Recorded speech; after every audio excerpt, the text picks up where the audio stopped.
आणि महाराज साहेबांना तशी विनंती केली, मुकुंद काकांनी त्या ठिकाणी कार्यक्रमात अचानक आपल्याला त्या ठिकाणी संधी दिली. महाराज साहेब खरं तर आमच्या बावकीमध्ये एक दुःखद घटना घडलेली आहे. प्रथमतः त्यांच्या आत्म्यास चिरशांती लाभावी अशी मी या ठिकाणी परमेश्वर चरणी प्रार्थना करतो. खऱ्या अर्थानं सस्तेवाडी गाण्यामध्ये आम्ही मंडळी आपल्या पाठीशी लागलेलो होतो 4-5 दिवस की विनोद शिंदे ते आमच्या भागातील एक होतकरू आणि तरुण नेतृत्व आहे आणि आम्ही त्यांना संधी द्यावी याकरता आपल्या पाठीशी उभं होतो. म्हणजे 11 वाजेपर्यंत रात्रीचा आपला आम्ही दार वाजवत होतो. परंतु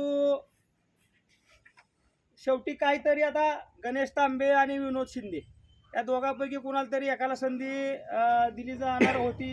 एकच उमेदवार असू शकतो आणि त्या ठिकाणी काय योग्य त्या निकषानुसार कारणानुसार किंवा काय त्यांच्या ह्याच्यानुसार त्याचा महाराज सांगतील उमेदवारीचा निर्णय झाला आहे.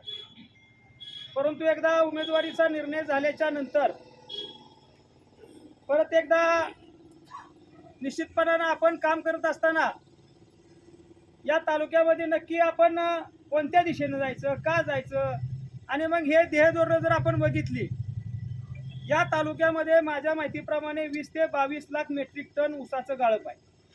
आपला कॅनॉल पट्टा जो आहे तो ऊस बागायत आहे आणि साखरवाडीचा कारखाना बंद पडलेला महाराज साहेबांच्या त्या ठिकाणी प्रयत्नाने चालू झाला. श्रीराम कारखाना सुद्धा बंद पडलेला महाराज साहेबांच्या प्रयत्नाने चालू झाला. हे 2 कारखाने जर बंद असते तर आपण जर कल्पना केली की जर 11 ते 12-13 लाख टन गाळप ऊसाचं जे होतंय तर तो ऊस आपण कुणाला दिला असता आणि गेटकेन म्हणून आपली किती त्या ठिकाणी हानी झाली असती, आपली किती विटंबना आणि अवहेलना झाली असती, ह्याची आपण सगळ्यांनी दखल घेणं गरजेचं आहे. या तालुक्यामध्ये कमींसारखे उद्योग या ठिकाणी आणण्याचं काम महाराजांनी केलं. जिरायत पट्ट्यामध्ये जो आंध्रुड ते आदरकी हा जो पट्टा आहे, जो आपल्या तालुक्याच्या वाट्याला अर्धा तालुका दुष्काळी म्हणून जो कलंक होता, तो कलंक पुसण्याचं काम महाराज साहेबांच्या 30 वर्षाच्या अथक परिश्रमाने झालेला आहे. त्यामुळे आम्ही मंडळींनी निर्णय घेतला, आम्ही चळवळीतले कार्यकर्ते आहे. खऱ्या अर्थानं साखरवाडीच्या कारखान्यामध्ये जे 48 कोटी रुपये शेतकऱ्यांचे अडकले, महाराज साहेबांनी NCLTच्या माध्यमातून 25 कोटी रुपये त्या ठिकाणी मंजूर झाले. उर्वरित 23 कोटी रुपयासाठी आम्ही त्या ठिकाणी आंदोलन संघर्ष चालू असताना 1 वर्षानंतर 11.5 कोटी एका वेळेला देण्यात आली. म्हणजे एक 47-48 कोटी रुपये ही काही छोटी रक्कम नाही आणि हे पैसे शेतकऱ्याच्या खिशात देण्याच्या करता एक चांगला कारखानदार या ठिकाणी आणून या पंचकृषीतला किंवा तालुक्यातला हा जो अर्धा पट्टा आहे बाग आहे त्या शेतकऱ्यांच्या दृष्टीने एक त्या ठिकाणी चांगला निर्णय घेऊन बाजारपेठ साखरवाडीची पुन्हा उभी राहिली. आणि म्हणून आम्ही निर्णय घेतला की लोकशाहीच्या मार्गाने जर आम्ही त्या ठिकाणी आंदोलन करून सुद्धा आम्हाला सन्मान केला जात असेल, आपल्या मागण्या ऐकल्या जात असतील, म्हणजे कुठल्याही प्रकारचा त्रास न देता व तुमच्या मागण्या काय आहेत, तुम्ही का आलाय हे विचारून शेतकऱ्याच्या पोरांना जो मार्ग काढण्याचं काम गेल्या माझ्या माहितीप्रमाणे 15-16 वर्षात महाराज साहेब आपण करताय. आता विराज भाया तुम्ही होता का नाही, आपण 2016ला श्रीराम कारखान्यावर FRP मोर्चा काढला होता. तरी आदरणीय संजीवराजे नाईक निंबाळकर त्यावेळेला कारखान्याचे मार्गदर्शक आणि बाळासाहेब शेंडे डॉक्टर चेअरमन होते आणि आपण पण होतात. निश्चितपणानं गेटवरच आमचा संघर्ष चालू झाला. परंतु संजय भावाने सांगितलं ही आत घ्या, सगळे त्या सावलीमध्ये सगळ्यांनी उद्या की शेतकऱ्यांची कष्टकऱ्यांची तालुक्यातली मुलं आहेत आणि आत घ्या, त्यांची मागण्या त्यांचं म्हणणं ऐका. आणि मग त्या वेळेला FRP 2208 रुपये होता. 2016 पासून आजपर्यंत कधीही आपल्याला आता FRP साठी श्रीरामकडे जायची वेळ आली नाही. ठीक आहे, शेतकऱ्याच्या हितासाठी आम्ही चळवळीतले लोक भांडत राहू सुद्धा महाराज साहेब उद्याच्या काळात.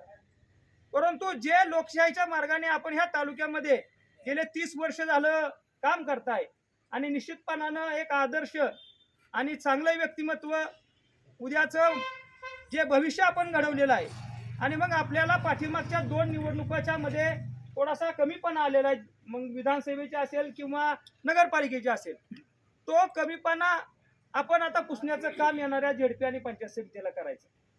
महाराज साहेबांचं आपल्याला वाटतं की इथं फलटणचे आहेत, महाराज साहेबांचं नेतृत्व फार मोठं आहे. महाराष्ट्रामध्ये कुठेही जा आणि महाराजांचं तुम्ही नाव अख्ख्या महाराष्ट्रात कुठं सांगा, त्या ठिकाणी निश्चितपणाने आपल्याशी आदराची वागणूक त्या ठिकाणी मिळेल एवढी खात्री मला आहे, कारण मी फिरत असतो. प्रहारच्या माध्यमातून मी 3 जिल्ह्याचा संपर्क म्हणून काम करताना वेळोवेळी प्रत्यय यायचा. महाराज साहेबांचं नाव घेतलं म्हणजे विरोधी बाकावरचे आमदार सुद्धा त्या ठिकाणी महाराजांचा गौरव करायला कधीही कमी पडले नाहीत. असे एक उत्तुंग असं व्यक्तिमत्व आणि नेतृत्व आपण ह्या निवडणुकीमध्ये कुठल्याही प्रकारचा महाराजांना कमीपणा येईल असं वागणूक करायची नाही. या ठिकाणी जरी उमेदवारी आता निर्णय झालेला आहे, आपण आग्रही होतो, पण आता तो आग्रह संपला. आता खऱ्या अर्थानं गणेश तांबे आणि विनोद बाबा या कसल्याही प्रकारचा मतभेद न करता निश्चितपणानं उद्याच्या काळामध्ये महाराज साहेब काय करायचं तो न्याय आपल्या भागाला देतील याची मला खात्री आहे. आणि आपण सगळ्यांनी आता आपापली सगळी गावं कशा प्रकारे प्लस करता येतील त्यासाठी आपण सगळे आता शेवटच्या क्षणापर्यंत प्रयत्न करूया.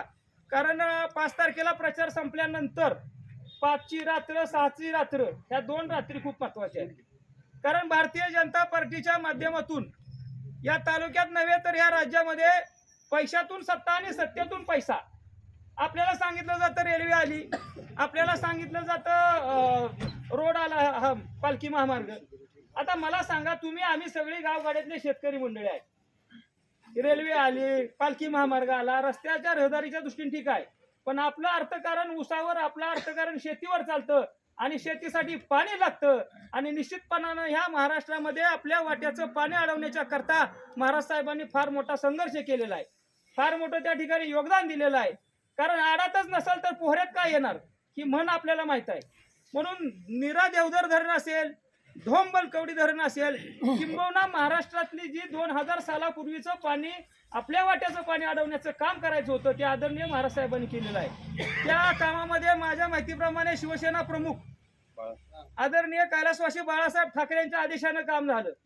त्यानंतर 99 नंतर आमचे नेते आदरणीय शरद पवार साहेबांचं सहकार्य फार मोठ्या प्रमाणामध्ये महाराज साहेबांना लाभलेलं आहे. म्हणजे सगळ्यांच्या महाराज साहेबांनी जिथं जिथं गेले, ज्या ज्या मोठ्या नेत्यांच्या बरोबर काम केलं, तिथं तिथं आपल्या तालुक्याच्या हिताचं, आपल्या जनतेच्या हिताचं काम निश्चितपणानं केलेलं आहे. आता मी अधिकचा वेळ घेणार नाही. महाराज साहेब पंचक्रोशीतली तालुक्यातली काही मंडळी इथं आहेत, आम्ही सगळीकडं फिरत असतो आणि वातावरण चांगलं आहे, सगळं मान्य आहे. परंतु शेवटचे 2 दिवस आपण आता ताकदीनं काम करूया आणि निश्चितपणानं 2 निवडणुकांमध्ये जो आपल्याला त्या ठिकाणी अपयश आलेलं आहे ते अगदी विरोधकांना व्हाईट वॉश देऊन ते अपयश धुवून काढू आणि निश्चितपणानं जिल्हा परिषद आणि पंचायत समितीमध्ये महाराजांचा सन्मान वाढवण्याचं काम करू. एवढंच बोलतो. धन्यवाद. जय हिंद, जय महाराज.